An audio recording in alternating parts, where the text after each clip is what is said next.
반팔 입으신 분들은 열체질 빼고는 다 이렇게 입으신 것 같은데 많이 쌀쌀한 것 같습니다.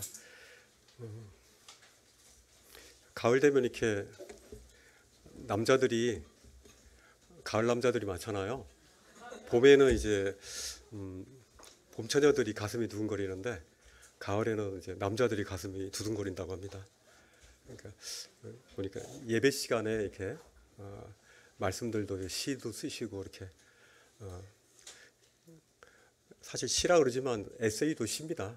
저희가 이렇게 그렇게 예배 드리는 것들이 참 이렇게 아름다운 것 같습니다.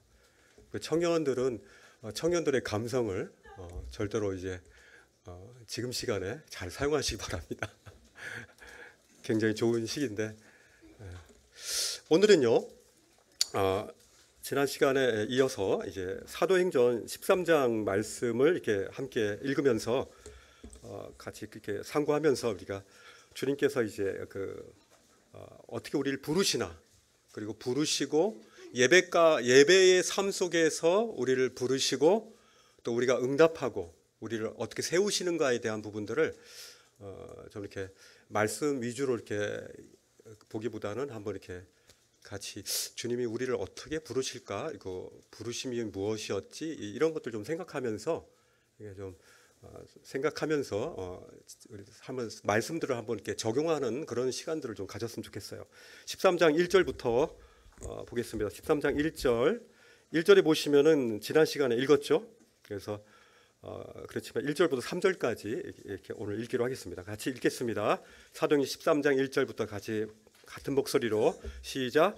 안디옥 교회에 선지자들과 교사들이 있으니 곧 바나바와 니게르라 하는 시므온과 구레네 사람 루기오와 분봉왕 헤롯의 젖동생 마니엔과 및 사울이라.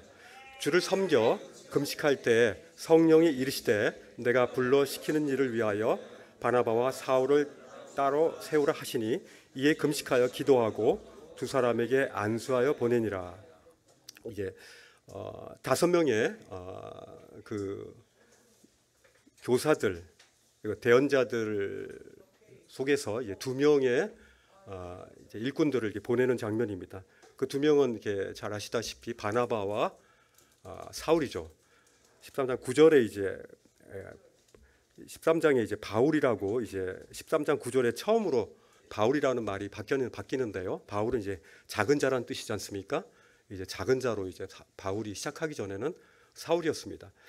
13장을 통해서 보면요, 저 사도행전을 이렇게 쭉 읽으면서 초대교회 때의 이 초대교회 성도들이 처음에는 이제 예루살렘부터 시작했잖아요.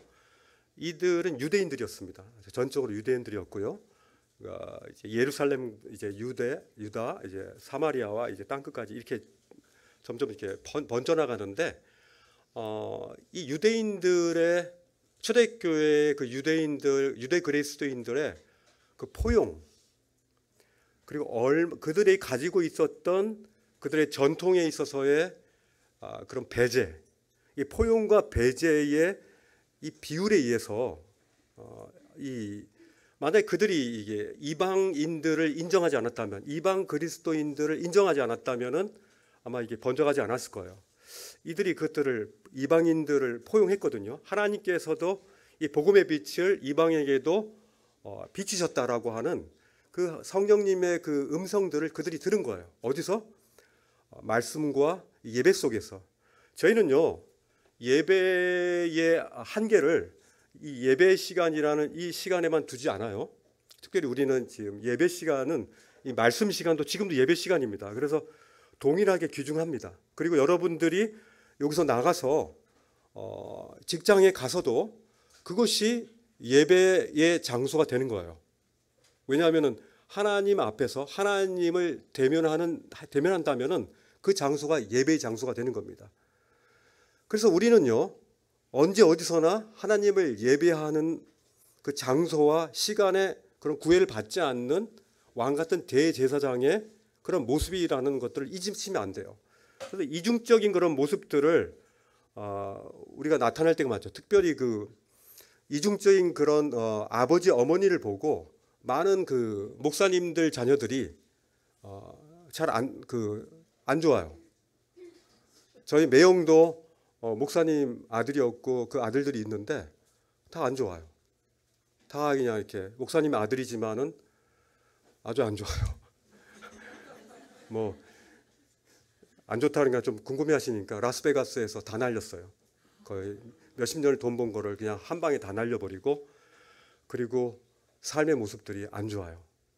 아버지는 좋은 모습 보이려고 했던 것 같은데 그 아들들에게 저는 이제 그 영향을 미치지 못한 것 같아요. 무덤까지 우리는 계속 근신해야 되는 겁니다. 하나님 앞에서 우리가 예배의 그런 예배자의 모습을 갖추지 않으면요, 우린 바로 그냥 흩어집니다. 바로 이상한 동물이 돼버려요. 바로 그냥 이제 먹지 말아야 될 걸 먹고 취하지 말아야 될 걸 취하고 그렇게 돼버려요. 그래서 예배자의 모습이야말로 그 속에서 하나님께서 우리를 부르시는 그 부르심의 그 음성을 들을 수 있는 아주 그 깨끗한 그릇의 그런 모습이라고 볼 수 있습니다. 예배할 때 우리가 물론 예배할 때 딴 생각도 할 수도 있죠. 여러분 예배할 때 보면은 완전히 그거에 집중하지는 않잖아요. 특별히 교회를 떠나서 직장 가운데서 아침에 딱 일어나 가지고 직장에 출근하고 나서부터 마구 이제 오죠. 막 뭐 해라 하면서 그 요구를 사항을 들어주면서 하나님을 바라볼 시간이 있습니까? 형제님이 없으시다니까 제가 할 말이 없습니다.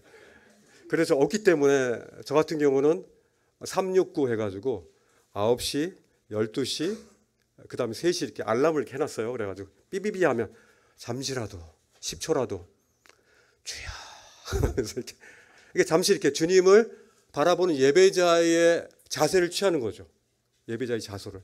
그리고 또 장소가 안 된다면, 너무 시끄럽다면은 우리만의 그 홀리 플레이스가 어디입니까? 화장실. 특별히 저는 특별히 예전에 군대에서 화장실을 너무 잘 이용해서 너무 얻어 터지고 그러니까 갈 곳이 화장실밖에 없었어요. 근데 화장실이 요즘 같은 화장실 아니잖아요. 다 보이잖아요. 그죠? 다 보이니까. 그런데 막 냄새도 나오고 그러는데 말씀을 딱 보면 딱 3분만 지나면 모든 냄새가 안 납니다. 적응이 돼 버려요. 거기다 신문지를 깔고 거기서 자기도 합니다. 뚜껑도 덮고 자기도 하고, 거기서 어떤 때는 2시간, 3시간도 있었습니다. 거기서 이제 신약 성경을 거의 한 2달 만에 한 번 다 읽은 적이 있는 것 같아요. 신약 성경을 다 읽은 적이 있는데, 어쨌든 우리는 현장에서의 예배자의 모습일 때 하나님께서 우리를 부르신다는 것들 이 말씀 속에 볼 수 있어요. 보세요. 이 5사람 중에서 이제 어쨌든 5사람이 나오는데요. 안디옥 교회의 그런 모습을 보십시오. 안디옥 교회를 보면요, 주를 섬긴다 그랬습니다. 주를 섬긴다. 주를 섬긴다는 뜻은요, 이 안디옥 교회에서 주를 섬긴다, 이 부분은 굉장히 중요한 부분이 있습니다. 섬긴다는 뜻은요, 예배한다는 뜻이 있습니다. 예배한다는 뜻. 그래서 주님을 예배하는 교회였습니다. 안디옥 교회는. 그리고 어떤 중요한 일이 있으면은 그 안디옥 교회는 금식했습니다. 여러분, 우리가 우리 중에 누가 이제 어디를 갈지 모르겠는데, 우리 김두상 형제님 지금 중국 가셨잖아요. 금식하시는 분 없으셨죠? 그죠? 안디옥 교회는요, 누가 누구를 보낼 때, 이제 일꾼을 보낼 때, 물론 김두상 형제님 같은 경우는 이제 그런 경우는 아닙니다. 일꾼을 보낼 때 함께 이제 주님을 예배하면서 금식하면서까지 그것들에서 함께 집중했다는 거예요. 대학로교회도 그럴 거라고 생각됩니다.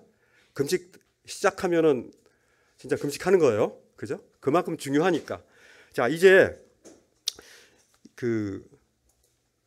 안디옥 교회가 이렇게 주를 섬겨 주님을 예배하고 금식할 때에 그때 성령님께서 안디옥 교회에게 말씀하십니다. 어떻게 말씀합니까? 불러시키는 일을 위해서 먼저 부른다는 거예요.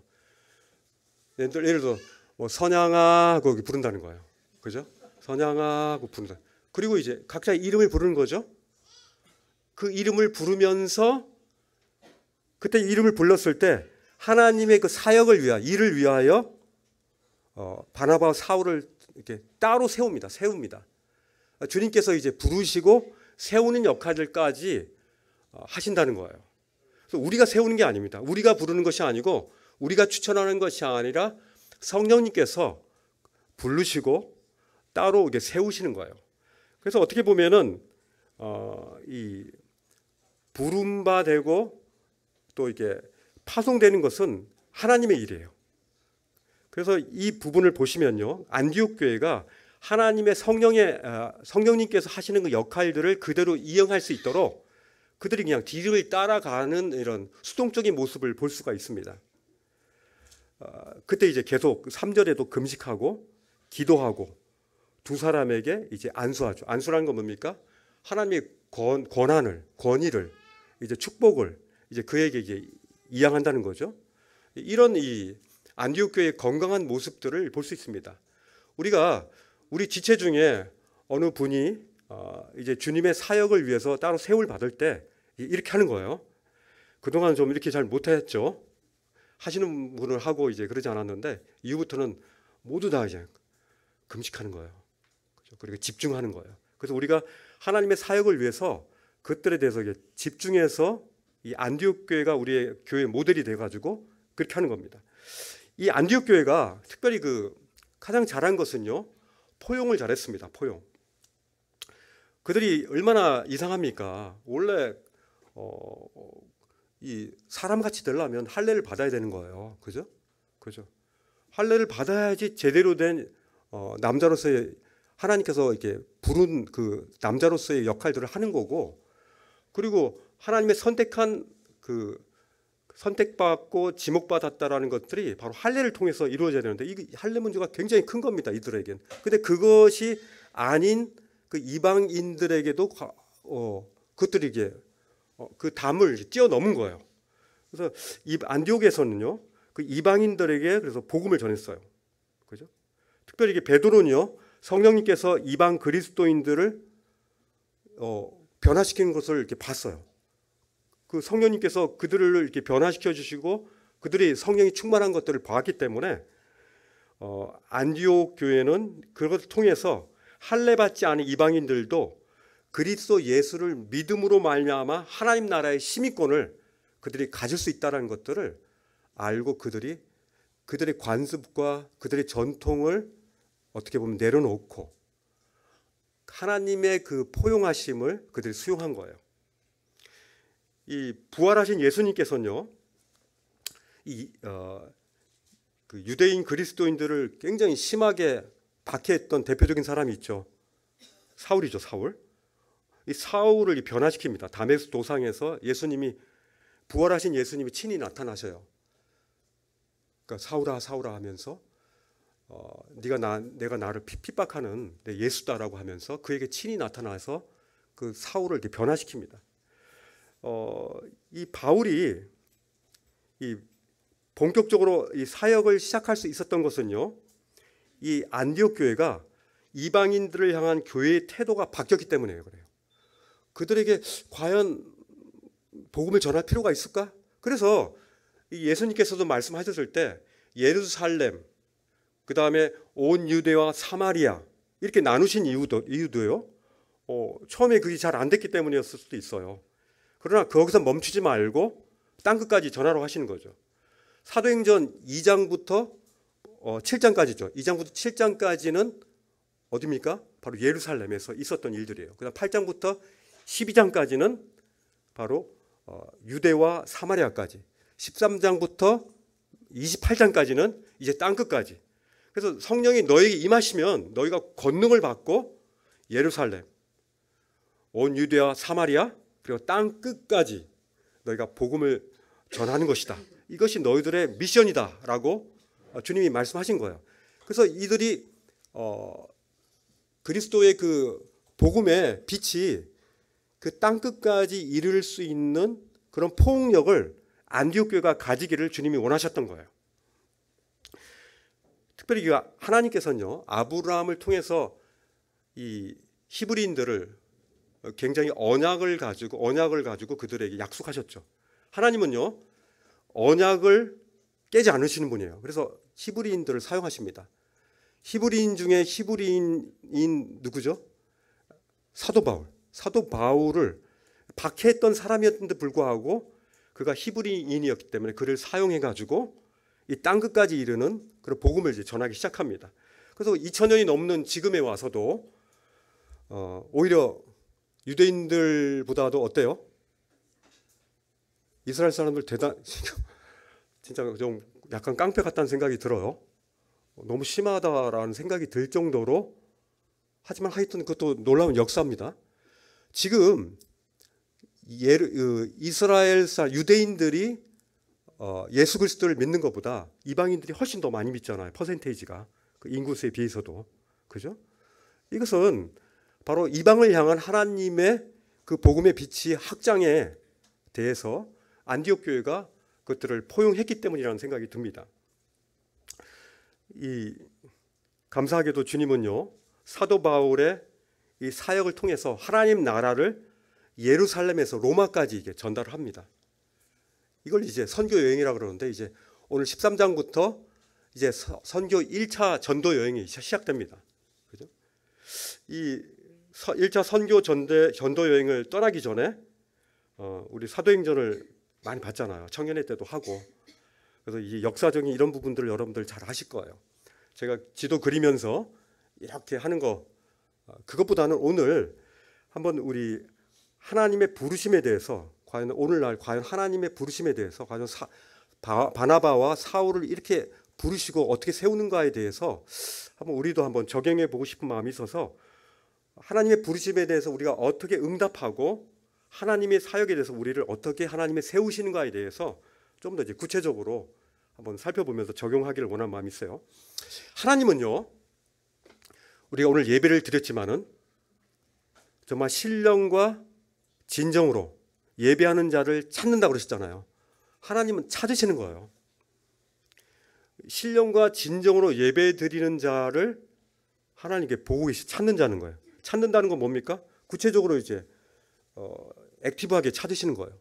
근데 이 보시면요, 그 5명의 사람들 중에 2명의 형제 바나바와 사울을 이제 부르시는데, 두 사람을 세우는데, 히브리서 10장 11절에 보면은, 히브리서 10장 11절에 보면 제사장마다 매일 서서 섬기며 자주 같은 제사를 드리다 그랬죠. 섬긴다는 것을 제사라고 얘기하죠. 자주 같은 제사를 드리다 하면서 섬긴다는 것을 제사로 이렇게 히브리서 10장에는 나와 있습니다. 이 건강한 안디옥 교회가 온전한 예배를 드렸다는 거예요. 그리고 금식까지 하면서 주님의 의도에 집중되었다는 것들을 우리는 좀 주목할 필요가 있습니다. 주님의 의도. 우리가 예배 드렸다, 우리 찬양하는데 은혜 받았다, 그것이 아니라 이 예배와 이 찬양, 이 기도, 이 모든 것들이 바로 주님을 바라보게 한다는 거예요. 만약 우리 예배가 우리 스스로가 이게 분위기에 도취돼 가지고 우리는 괜찮은 예배를 드려, 멋진 예배를 드려, 감동이 있어, 이것에 도취된다면 이 예배의 방향성과 목적은 잘못된 거죠. 주님이 영광 받으시고 하나님이 기뻐하시는 것을 우리가 스스로 알아야 돼요. 그죠? 주님이 기뻐하시겠다, 이거는. 아니면 우리가 기뻐하겠다. 이것들 잘 구별하셔야 되고요. 이 2절에 보면요, 안디옥 교회는 주님이 불러서 시키는 일을, 땅 끝까지 복음을 전하는 사역을 이제 바나바, 그리고 바나바 같은 경우는 얼마나 충성스럽습니까? 그죠? 얼마나 그의 격려의 은사를 가지고 얼마나 이렇게 다른 사람을 많이 이렇게 세워줍니까? 바울은 어떻습니까? 그에 비해서 바울은 아직은 좀 덜 익은 상태죠. 그렇지만 바울에게는 뜨거움이 있었습니다. 열정이 있었습니다. 하나님께서는 이런 아주 성숙된 자와 미성숙하지만은 이 뜨거운 자, 이런 자들을 함께 이렇게 세우는 것들을 이렇게 보게 됩니다. 바로 우리가 주님을 예배할 때 복음 전하는 사역을 주님께서 그 일꾼들을 부르셔서 세우셔서 일들을 진행하시는 거예요. 저는요, 주님이 그 일꾼들을 불러서 세우는 그 장면 중에서 가장 인상적인 장면은 이사야 6장에 나오는 장면이라고 생각합니다. 여러분 잘 아시다시피 이사야 6장 1절에 보면요, 우시야 왕이 죽던 해에 이사야가 이 성전에 예배를 드리고 있는데 엄청난 주님의 그 휘황찬란한 그 주님의 보좌가 보이는 거예요. 그리고 천사 찬양 소리를 듣습니다. 여러분, 그 우시야 왕이 누구죠? 우시야 왕은 이제 유다 땅에서 16살 때 왕이 된 사람이에요. 그죠? 그리고 52년 동안 유다를 다스렸던 왕입니다. 굉장히 장기 집권했죠. 52년 동안 왕이었다는 거예요. 엄청 오래 했어요. 근데 역대하 26장 5절에 보면요, 이 우시야 왕의 그 생애의 모습들을 아주 잘 나타내는 모습이 있어요. 역대하 26장 5절에 보면 제가 읽어드릴게요. 그가 여호와를 찾는 동안에는 하나님이 형통하게 하셨다. 재밌죠, 말씀이. 그가 여호와를 찾는 동안에는 우시야 왕이 통치하는 그 유다가 아주 형통하게 됐다는 거예요. 그러면 여호와를 찾지 않았을 때는 어떻습니까? 그가 점점 강성해졌습니다. 우시야 왕은 점점 힘이 세지고 막 사람들이 자기에게 조공하고 엎드리고 52년 동안 했으니까 얼마나 많은 그 칭찬을 받았겠어요. 교만이 이제 극도에 달했겠죠.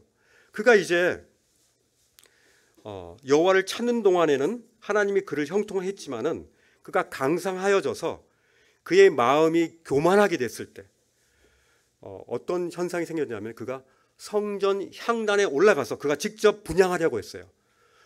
분향은요, 아론의 제사장들 그 계보만 드릴 수 있는 거예요. 근데 아무리 왕이지만은 그럴 수 있어요? 그건 안 되죠. 하나님께서 말씀하신 것을 위배하잖아요. 그죠? 아론의 제사장의 역할까지도 자기가 하고 싶어서 그 영광까지도 그 특권까지도 자기가 차지하고 싶은 거예요. 제사장의 역할까지도. 다행히 제사장 아사라가 우시야 왕이 분향을 못하도록 막 말렸어요. 그때 이제 그가 막 그 우시야 왕이 막 화를 냈어요. 그때 어떤 현상이 생기냐면 그가 이마에 문둥병이 이렇게 생기기 시작했어요. 그가 문둥병이 생기면요, 이스라엘 같은 경우는 문둥병이 가장 무서운 전염병입니다. 문둥병이 생기는 아무리 왕이라고 해도 그가 성전에서 바로 쫓겨나야 됩니다. 성전에서 쫓겨날 뿐만 아니라 그가 살고 있는 그 호화로운 52년 동안 왕의 그 왕궁, 그 왕궁에서도 그가 쫓겨나 가지고 별궁에 거했다라고 되어 있습니다. 별궁에 나병이 걸렸으니까 처참하게 이제 그의 말년은 거의 처참해지는 겁니다. 그가 하나님을 찾는 동안에는 하나님이 형통하게 하셨지만은 그가 딴짓하고 자기 생각으로, 자기 육신의 생각으로 뭔가를 하려고 했을 때는 하나님께서 바로 치시는 것들을 보게 됩니다. 그가 예배하는 그 예배의 장소에서 떠나 그가 스스로 예배를 받기를 원했던 거예요. 그는 바로 참된 왕을 제쳐놓고 자기가 그 왕의 자리를 차지한 거죠. 이 이사야 6장 3절에 보면요, 재밌는 말씀이 있어요. 거룩하다는 말씀이 나옵니다. 이 세 번이나 반복되는데 여호와의 영광이 온 땅에 충만한 그 보좌에 계시는 그 하나님을 보게 돼요. 이 말씀에 보시면요, 그때 이사야는요 그 거룩하신 하나님을 보고 그에 비해서 그 거룩의 빛이 비치면요 우리는 초라하게 됩니다. 그리고 우리는 우리의 초췌한 모습, 마치 전혀 이렇게 보이지는 않는데 빛이 비치면은 자신의 더러운 것들이 드러나고 우리 내면의 것은 보이지 않잖아요. 그냥 엑스레이나 MRI 보면 어때요? 그 안에 더러운 것이 있는 게 보이잖아요. 그것처럼 하나님의 빛은요 우리의 죄악의 모습을 드러내는 거예요. 우리가 예배할 때요, 하나님 앞에 들을 때 우리 막 부담이 들 때가 있어요. 왜 그렇습니까? 우리 마음에 죄악을 품었기 때문이에요. 삶 속에서 우리가 하나님과의 그 관계가 좋지 않았던 거예요. 그때는요 어떻습니까? 비참해지죠. 예배를 잘 못 드려요. 그죠? 우리 예배를 드릴 때 보면은 어떤 때는 청년들이 막 연이어서 될 때도 있고, 뭐 어떤 때는 조용할 때도 있어요. 청년들이 안 할 때도 있어요. 여러분, 예배를 참여하고 참여하지 않고 그게 있습니까? 예배는 모두가 참여하는 겁니다. 그죠? 다만 대표성을 띠는 것이 띈다 안 띈다 뿐이죠. 사실 우리가 누가 예배를 이렇게 예배에 그 기도를 드리지 않고 예배 찬송과 감사를 드리지 않을 때도 가만히 있으면서 주님을 이렇게 묵상하면서 몇 분까지 견딜 수 있을 것 같아요? 몇 분까지? 견딜 수 있어야 됩니다. 왜냐하면 그 시간에 주님을 바라봐야 되기 때문에 그 침묵 속에서도 우리는 주님을 예배할 수 있어야 돼요. 이사야는요, 거룩하신 하나님의 그 존재를 그 앞에서 이제 보고 그가 그걸 느꼈을 때 애통해합니다. 절망해합니다. 그게 정상이에요. 그죠?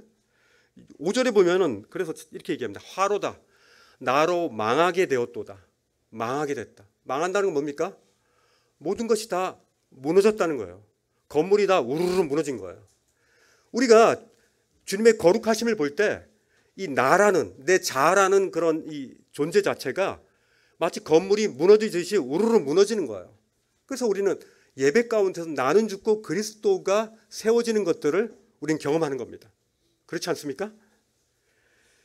나는 입술이 부정한 가운데 만군의 여호와이신 왕을 만났구나. 내 입이 더럽다는 거예요. 내 입을 통해서 참 많은 죄악을 저질렀구나.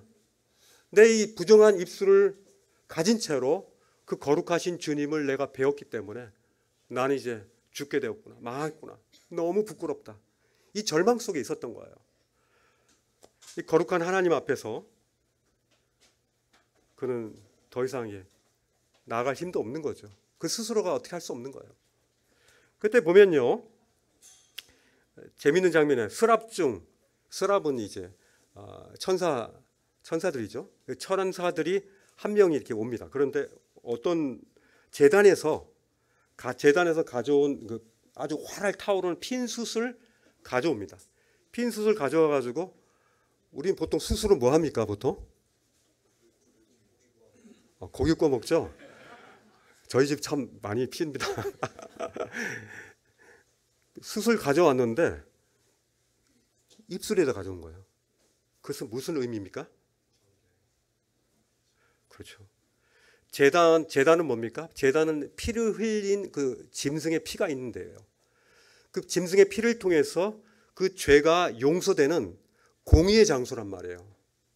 그 공의의 장소에서 너는 이제 의롭게 되었다. 이제 피로 인하여 의롭게 되었다라고 하는 그 증거인 그 숯을 가져와가지고 그 잎에 가져와서 이제 너 스스로는 의로울 수 없지만 바로 내가 가져온 이 정결로서 너가 공의로울 수 있다라고 하면서 그에게 용기를 주시죠. 물론 근원적인 죄의 용서는 십자가에서 이루어졌지만 이제 짐승의 피로서 그때마다 일시적인 죄의 용서를 주님께서 이스라엘 백성들에 보이셨잖아요. 마찬가지예요. 그래서 이 이사야 입술에 그 핀 숯을 대면서 그에 대한 죄 용서를 선언을 하시죠. 선언을. 그에 하나님께서 고민을 하시는 부분이 있어요. 하나님도 고민하시나? 그냥 하시면 되지. 고민하시는 부분이 있어요. 8절에 보니까 내가 누구를 보내며 누가 우리를 위하여 갈꼬라고 얘기합니다. 고민을 얘기하시는 거예요. 내가 누구를 보내며 누가 우리를 위하여 갈 거라고 하나님의 메시지를 전할 일꾼들을 찾는 것을 이렇게 말씀하고 계세요. 누가 우리를 위하여 갈고 이렇게 말씀이 나옵니다. 그죠? 누가 우리를 위하여 갈고. 그때 이사야가 되게 재밌는 부분이죠. 아마 이러고 있다가 그 핀 숯에 의해서 그의 하나님께서 정결케 하시는 그를 통해서 그가 담대함을 회복했던 것 같아요. 벌떡 일어났습니다. 주여, 내가 여기 있사오니 나를 보내소서. 여기야 여기 하면서 막 이렇게 손을 들었던 것 같아요. 그죠? 하나님 앞에서 예배 가운데 그의 그 치유의 모습 그리고 정결케 된 존재라는 사실들을 알았을 때 그가 주님 앞에서 이제는 일할 힘을 갖게 되는 거죠. 사역은요, 하나님 앞에서 정말 하나님의 거룩을 보고 자기 자신의 그런 초췌함과 연약함과, 그래서 자기 자신이 무너지는 것을 경험한 사람이 사역하는 거 아닙니까? 그렇지 않으면은 우시아 왕처럼 52년 동안 하나님을 찾을 때는 형통하지만 그렇지 않을 때는 그가 교만이 치달아서 하나님의 자리에 올라가려고 하는 그런 저희들의 모습들을 보게 되는 거예요. 아직도 미달되고 능력 없는 그런 상태인 저희들을 하나님의 부르심에 담대히 응답할 수 있는 그 힘을 주는 것은 바로 하나님 앞에서 예배 시간이라는 거예요. 안디옥 교회에서도 이사야와 같은 동일한 부르심의 일들이 일어납니다. 주님은 어떤 일꾼들을 보내십니까? 바로 주님을 섬길 때, 안디옥 교회가 주님을 섬길 때, 물론 간 사람은 두 사람이지만은 모든 사람들이 다 간 거예요. 그죠? 모든 사람들이 간 거예요. 함께 기도하면서 금식했기 때문에 그들을 선정하는 것도 하나님의 그 인도하심을 완전히 그들이 금식하면서 의탁을 한 거 아닙니까? 하나님의 거룩한 빛을 보고 자신의 부족함을 아는 겸손이 있는 일꾼들을, 그 일꾼이 바로 이 두 사람이었다고 생각됩니다. 여러분들은 주님을 섬기기를 기뻐하십니까? 기뻐하시죠? 주님의 그 거룩함을 대면하고 주님을 기뻐하는 그 예배 시간이 엄청 기다려지나요? 이럴 뿐만 아니라 여러분들이 그 아침에 일어났을 때 저는 그 가능한 가장 첫 번째 본 그것을 따라가잖아요. 왜 거위가 뭐 처음 본 거 따라가듯이 우리가 제일 처음 그 본 것이 제일 중요합니다. 그래서 여러분들이 일어나자마자 먼저 주님 앞에 대면하는 게 중요한 것 같아요. 그리고 주님의 말씀을 보고 그리고 기도하고, 그래서 감사를 첫 번째 나온 것이 감사합니다. 주님, 지난밤 제가 주님의 이 육체를 떠나서 주님 앞에 가지 않고 이 잠을 잔 상태에서 이렇게 또 일어나게 하셨네요. 오늘 어떤 걸 또 보여주시려고, 또 어떤 뭐를 또 이렇게 저한테 또 인도해 주시려고 기대됩니다 하면서 감사하는 거예요.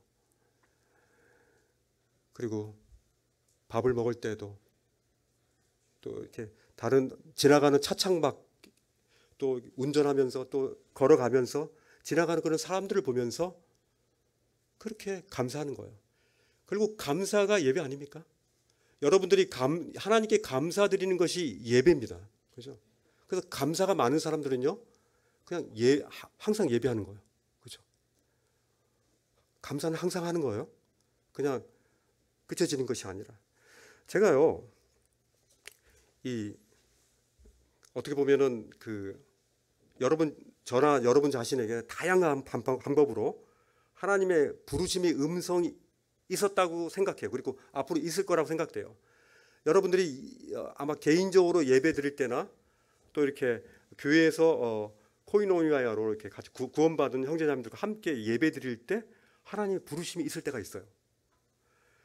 이 하나님의 임재 가운데 있을 때요, 그 소리가 들리는 거예요.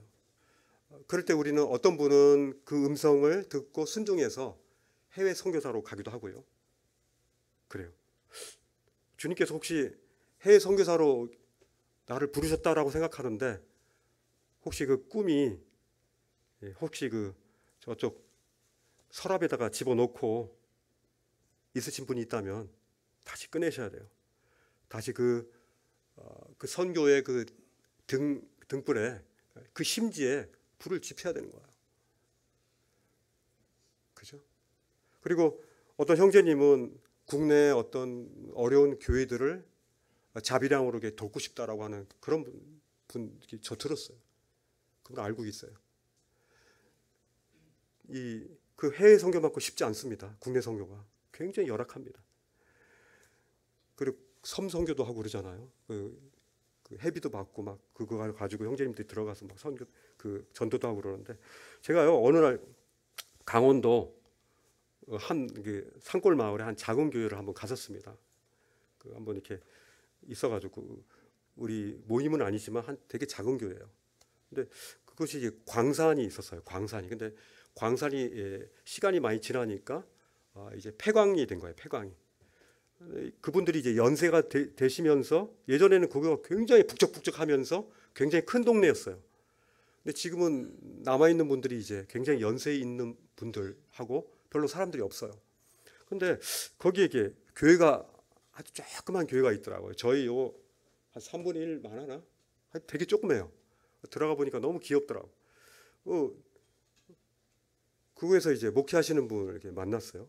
만났는데 이렇게 제가 싼 것들 이렇게 드리고 그분들께 차를 마시는데 굉장히 놀랐어요. 아니 이분이 어떻게 목회를 하시나 그러는데 말을 얼마나 더듬는지 거의 이렇게 제가 잘 못 알아듣겠는 거예요.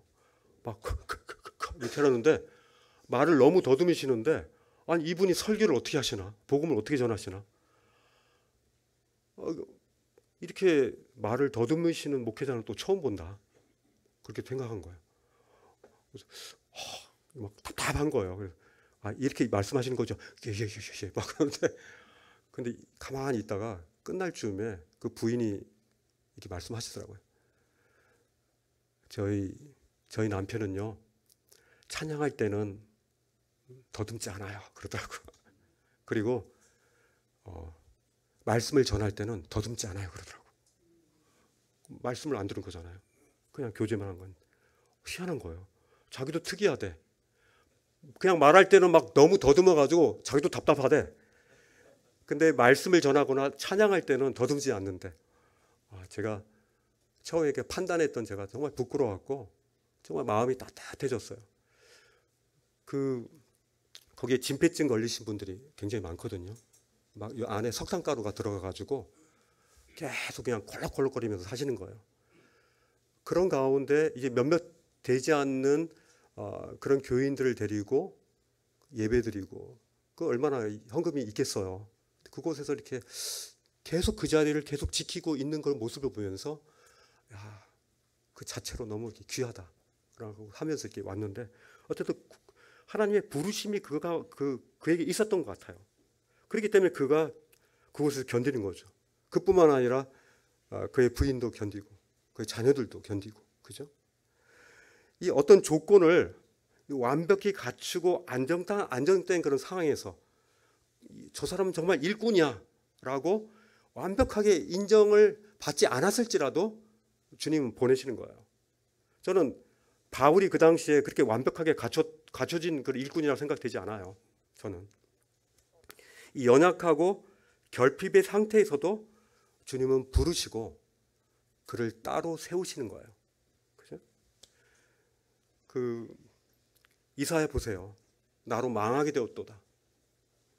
내 입이 더럽다는 거예요. 내 입술로 많은 범죄를 했다는 거예요. 그런 결핍의 상태가 있었어요. 하나님 앞에서 부끄러운 존재였어요. 그럼에도 불구하고 그를 하나님은 세우시는 거예요. 이사야를 세우잖아요. 왜? 그가 그 안에 하나님에 대한 열정이 있으니까. 주님, 저 보내시면 안 됩니까? 제가 할 수 있는데. 이렇게 하나님은 자원해서 손드는 그런 형제 자매님들을 주님은 보내시는 거예요. 그죠? 그러니까 부르심뿐만 아니라 그 부르심에 응답하는 그런 자를 주님은 세우신다는 거예요. 그 말씀 속에서 우리는 그런 원리들을 볼 수가 있죠. 우리들한테는 개인적인 부르심이 있어요. 그렇기 때문에 여러분들한테 주님이 나를 무엇으로 불렀지 하는 이 개인적인 부르심에 대한 것들을 포기하지 마십시오. 포기하면요 신앙생활이 목표점과 방향성이 잘 없어져요. 그냥 종교적으로 돼버려요. 그죠? 우리 각 개인에게는 각 은사와 또 은사대로 또 하나님의 그 부르심의 그 방향성이 우리에게 다 있는 거예요. 각자. 그래서 계속 순전한 그릇으로 계속 여러분들이 겸손한 그릇으로 주님을 예배할 때, 섬길 때 그때 그 음성을 들을 수 있다는 거예요. 그래서 말씀 보면 내가 불러 시키는 일을 위하여 따로 세움을 받는다라는 말씀이 바로 계속 이 말씀에서 나오잖아요. 내가 불러 시키는 일을 위하여, 내가 콜링, 불러서 시키는 일, 사역, 그것을 위해서 따로, 여러분들 따로 하나님께서 세우신다는 거예요. 그죠? 사실 어린 형제일지라도 그런 부르심이 있어요. 그죠? 그리고 자매님이어도, 어떤 자매님이어도 그 부르심이 있어요. 연세가 있으셔도 여전히 부르심이 있어요. 그죠? 전혀 이건 나이에 상관없는 것입니다. 제가 그 달라스 세미나리에 계시는 그 교수님인 하워드 핸드릭스라는 분을 되게 좋아해요. 사실 그분 책은 거의 다 읽었는데 거기 보면은 이제 그 책에 그 한 예화가 나오는데, 예화가 아니라 실제 자기에게 왔던, 이 할머니는 대단한 할머니예요. 86세 된 할머니인데 이 주일학교 교사예요. 근데 주일학교 교사를 소명을 가지고 하는 거예요.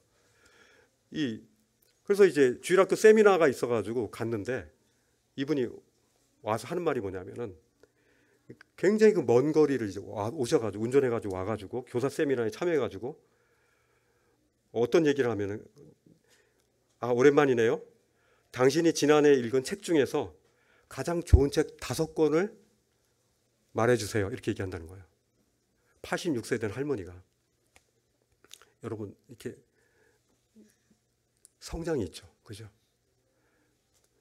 그래서 그 할머니가 그 철학이 뭐냐니까, 그 인생 신조가 뭐냐니까, 삶의 그 실증이 안 났으면 좋겠다. 누구를 만나도 내가 그 사람에게 실증 나는 사람이 아니라 유익을 주는 사람이 되고 싶다. 계속 그걸 유지하고 싶다는 거죠. 계속 성장이 있는 거죠. 그 83세 때 이제 그 성지순례도 다녀오고 막 그랬다는 거예요. 굉장하잖아요. 86세가에도 불구하고 주일학교 교사를 하고 주일학교 세미나를 막 다니는 거예요. 부르심이 있기 때문인 거예요. 부르심이 있기 때문에. 또 우리에게 어떤 부르심이 있습니까? 여러분들 결혼하고 나면 이제 자녀들도 있잖아요. 여러분 자녀들을 포기하진 않아요. 어떤 자녀도 포기하는 자녀는 없습니다. 그 자녀를 양육하는 것이요, 하나님 우리에게 주신 가장 큰 부르심 중에 하나예요. 그죠? 우리가 그를 그냥 양육의 책임자로만 그냥 생각한다면은 우리는 그들을 잘 양육할 수 없어요. 우리는 그들의 청지기이고, 청지기는 뭡니까? 문을 열고 닫고 그들이 무엇을 해야 될 것 말아야 될 것인가, 그런 청지기 역할을 하고, 우린 그들의 양육자일 뿐만 아니라 청지기일 뿐만 아니라 교육자이기도 해요. 그래서 아주 고집된 그런 것들을 그들을 이렇게 고집스러운 것들을 이렇게 걷어쳐버리는, 때리면서라도, 조심해야 되는데 때리는 것이 그렇게 해서라도 그들의 그 고집스럽고 미련한 것들을 걷어낼 수 있는 그런 이제 교육자라는 거예요. 그들을 하나님의 제자로 성숙시키는 거 굉장히 중요합니다. 그런 부분에 대한 것들을 여러분 계속 공부하셔야 돼요.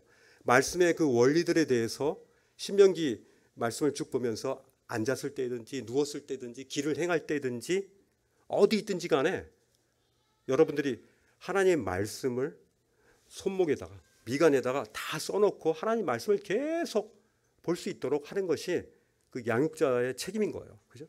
그게 중요합니다. 하나님의 말씀, 하나님의 세계관, 하나님의 그 안경, 이것으로 그들을 하나님 쓰시기에 합당한 일꾼으로 양육하는 것이 바로 부모의 역할인 거예요. 그렇지 않습니까?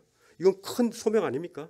그걸 소명으로 여기는 사람이 있고, 하나는 태어나서 언제 독립하나 이렇게 하는 거하고 좀 다르죠. 그죠? 소명을 가진 사람하고 그렇지 않은 사람은 눈빛이 다릅니다. 이 모든 것이 바로 하나님을 대면하게 될 때입니다. 하나님을 만나게 되는 그 예배의 그 시간에 하나님의 음성을 우리는 유일하게 들을 수 있는 겁니다. 그렇죠?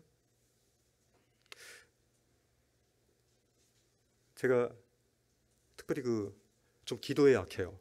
기도 시간을 자꾸 잊어버려요. 그래서 9시, 12시, 3시 이렇게 해놔도 기도에게 들어가지 못하고 하나님 지금 많이 힘든데요. 12시에 기도할게요. 지금 막 일을 하고 있으니까 이거 끊어지면 안 되니까 그렇게 하면서 이제 기도를 미루기도 하고 또 이제 예수님이 그 새벽 미명에 일어나셔서 하나님과 이게 대면하면서 기도했던 그리고 겟세마네에서야 아버지 하나님과의 그 땀이 그냥 핏방울이 되듯이 그렇게 기도한 그 크라잉이죠. 크라잉. 막 외치는 그런 기도. 이런 기도에 대한 부분들을 요즘에 많이 잊은 것 같아요. 여러분 하나님 앞에서 이게 막 외치면서 기도해 본 적이 언젠가요? 좀 오래된 것 같아요. 요즘 너무 삶이 너무 해피한데 해피가 아닌 것 같아요. 해피한 것 같아요. 그죠? 하나님을 향해서 크라잉 하면서 막 하는 그 하나님 없이는 저는 못 삽니다 하면서 자신의 그 죄를 진짜 회개하고 하나님에서 나는 망하게 되었도다 하는 그 이사야 고백이 그 기도 속에 기도의 현장에서 일어나야 된다는 거예요. 여러 기도가 있죠. 식사 기도도 있고 이제 가벼운 기도도 있지만 그런 크라잉하는 막 울부짖는 그런 기도도 우리에게 필요하다는 거예요. 저는요 요즘에 여러 이게 지난번에도 말씀했듯이 퇴직 이후에 뭐 하지? 이거 굉장히 막 이게 마치 우상으로 막 잡혀 있는 것 같아요. 자꾸 떨쳐내려고 그러는데 근데 이것도 예배 시간에 제가 아내하고 얘기했던 거가 생각이 나더라고요. 그래 그거 해야 되겠다. 이건 그냥 제 개인적인 그런 부분이기 때문에 저 그냥 흘려 들으세요. 이게 내가 퇴직 후에 주일날 한날을 잡아가지고 1일 카페를 해야 되겠다. 그래서 그날 이렇게 그 커피 콩을 가져와가지고 커피 콩을 탁 구워가지고 향을 쫙 풍기는 거야. 그리고 막 가라. 그럼 이제 오늘 형제자매들을 이렇게 오면은 같이 커피도 마시고 그 빵도 있고 우리 제빵기 있잖아요. 그것도 가져가가지고 제빵기에다가 빵을 많이 구워. 그래가지고 빵도 이렇게 넣고 그래서 오는 분들은 다 같이 먹으면서 또 거기서 탁구도 치고, 그죠? 또 같이 거기 그 주변에 뛰기도 하고, 같이 자전거도 타고 하면서 하루를 한번 이렇게 하고 좀 구도자가 있으면 데리고 와서 처음에 그냥 너 죄인이야 이러지 말고 처음에 친구가 돼서 맛있는 것도 먹이고 이렇게 막 뭐 재밌는 얘기도 하고 하면서 친구가 되어주는 그런 거를 하면 좋겠다. 일일 카페를 하면 참 좋겠다라는 생각이 들더라고요. 이거를 소명을 가지고 한다면 참 좋겠다라는 그런 생각들이 예배 시간에 떠올랐었어요. 괜찮나요? 오실 거예요? 국수도 끓여줄게. 국수도 말아줄게. 2절에 보면 2절 한번 보시고 2절 한번 보시죠. 2절에 보시면 성령께서 주를 섬겨 금식할 때 성령이 이르시되 성령이 말씀하시는 겁니다. 성령이 이르시되 내가 콜링이죠. 불러 시키는 일을 위하여 바나바와 사울을 따로 세우라 하시니. 그죠? 주님께서 여러분들을 부르는 거예요. 그리고 주님의 그 사역을 위해서 여러분과 저를 세우시는 겁니다. 주님이 섬기게 될 때, 다시 말하면 예배할 때 성령님이 우리를 향한 그 음성을 우리는 들을 수 있어요. 이사야처럼. 그죠? 그리고 안디옥 교회에 이렇게 주를 섬겨 금식했던 것처럼 성령님의 그 음성을 들을 수 있는 거예요. 바나바 바울처럼 성령님이 안디옥 교회에서 세워 보낸 것 같이 여러분들도 그렇게 여러분들 주님이 그 음성을 부르심을 듣고 잘 경청하시고 그리고 세움을 입는 그런 삶이 여러분들 가운데 시작됐으면 좋겠어요. 지금까지 여러분들이 좀 정리되지 않고 기도를 잃었다면은 다시 기도하기 시작하는 거예요. 그죠? 그 찬양 있잖아요. 내 기도하는 그 시간, 그때가 가장 즐겁다. 그죠? 이 세상 근심 걱정 쌓일 때 걱정에 얽매인 나를 부르사 위태한 길로 나갈 때 주께서 나를 이끌어 하시네. 그 보좌 앞에 나아가 큰 은혜 받게 하시네. 그 보좌 앞에 나아가 큰 은혜 받게 하시네. 그것이 바로 예배의 그 현장에서 우리가 누릴 수 있는 주님이 우리에게 주시는 그 은혜이자 축복이라고 생각이 됩니다. 예배의 삶을 삽시다. 기도하시고 마치죠. 주님 감사합니다.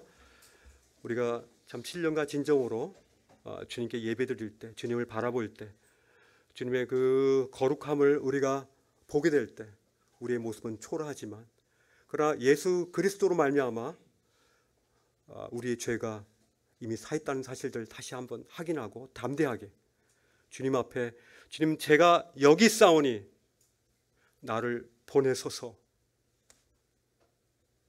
나를 보내소서, 나를 쓰십시오 라고 하는 그런 고백들이 우리 각자의 삶 속에 있을 수 있도록 주님 인도하여 주옵소서. 그렇게 저희가 예배를 기도를 통해서 주님의 음성을 들을 수 있도록 주의 성령님께서 우리 가운데 인도하여 주옵소서. 예수님 이름으로 기도합니다.